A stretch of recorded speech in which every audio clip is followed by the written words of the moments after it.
Welcome to Chillin' 101. We hope this video helps. In this video, I will show how to use easy victory in Carrom pool, easy method. Aim the striker slightly off-center and use a gentle flick to set predictable rebounds.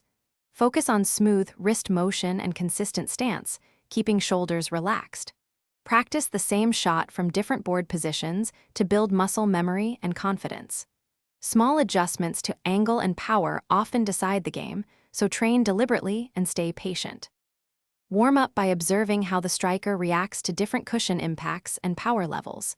Keep your eyes on the coin cluster and plan 2 moves ahead for safer play. Adopt a calm pace and breathe between shots to steady your aim and power.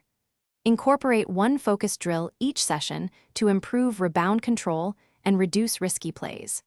Over time, your judgment of angles and force will become instinctive. If you're enjoying the video, please subscribe and like to help us keep making helpful guides.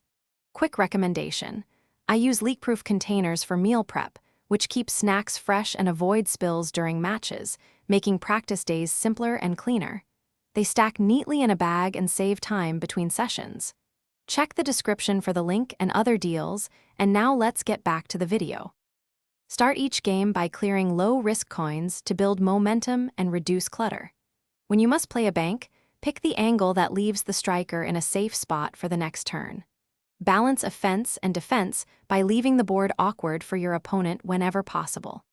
Practice transition shots that convert positional advantage into points, and remember consistency beats flashy attempts in close matches. Thanks for watching. Consider subscribing if we helped you.